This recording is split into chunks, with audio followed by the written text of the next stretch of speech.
Welcome to my channel. இன்னைக்கான வீடியோவில் நம்ம என்ன பார்க்க போகிறோம் அப்படின்னு வந்து பார்த்தீங்கன்னா, சிஎஸ்எஸ்ல கலரில் நிறையா வேல்யூ வந்து பார்த்துருப்போம். இதில் ஆல்ஃபா அப்படின்ற வேல்யூவை கொடுக்கறது மூலிமா நமக்கு என்ன நடக்கும், எப்படி நடக்கும் அப்படின்றத ஜஸ்ட் ஷார்ட் வீடியோவில் சின்னதாக தான் பார்த்துருப்போம். அதை பற்றி முழு விவரத்தையும் இப்போ ஃபுல் வீடியோவில் பார்க்கலாம் வாங்க.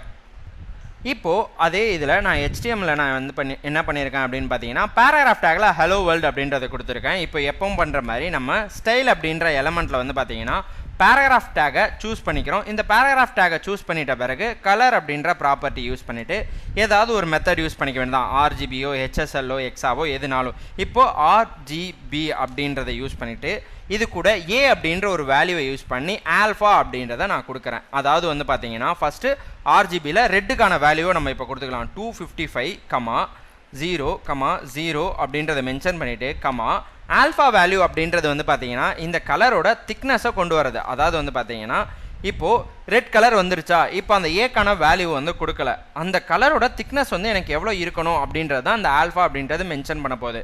அதாவது எனக்கு அந்த கலரோட திக்னஸ், அதாவது டிரான்ஸ்பரண்ட்டாகவும் இல்லை ஒப்பாசிட்டி அதுக்கு எவ்வளோ இருக்கணும் அப்படின்றத மென்ஷன் பண்ண போகிறது தான் ஆல்ஃபா வேல்யூ.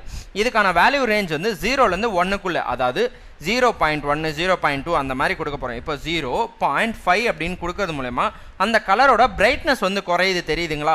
இதுதான் ஆல்ஃபா வேல்யூ அப்படின்றது. இது RGB யூஸ் பண்ணி பண்ணால் இந்த மாதிரி பண்ணணும். அடுத்தது வந்து பார்த்தீங்கன்னா HSLல பண்ணுறோம் அப்படின்னா HSL அப்படின்றத கொடுத்துட்டு HSLA அப்படின்றத மென்ஷன் பண்ணுறேன். இப்போது இதுக்கு யூக்கான ஒரு இது 0 அப்படின்றத கொடுத்துருக்கேன், 100%, ரெட்டுக்கு 50% கொடுத்தோமா, 50%, 0.5 அப்படின்றத மென்ஷன் பண்ணுறேன். எனக்கு அப்போவும் இதே கலர் தான் இருக்கும். இப்போ 0.2 அப்படின்றத கொடுக்குறேன். எனக்கு அதுக்கு தகுந்த மாதிரி திக்னஸ் வந்து குறையுதுங்களா, இது ஆல்ஃபா வேல்யூ அப்படின்றது. இதுவே HSLல பார்த்தாச்சு, RGBலையும் HSLலையும் பார்த்தாச்சு. ஹெக்ஸால என்ன பண்ணலாம் அப்படின்னு வந்து பார்த்தீங்கன்னா, ஹெக்ஸால எப்பயும் 6 டிஜிட் தானே அப்படின்னு சொல்லலாம். இப்போது 6 டிஜிட்க்கு ஃபஸ்ட்டு ரெட்டுக்கு ஃபில் பண்ணிக்கிறேன். அடுத்து வந்து பார்த்தீங்கன்னா க்ரீனுக்கு 00 கொடுத்துக்கிறேன், ப்ளூக்கு 00 கொடுத்துக்கிறேன்.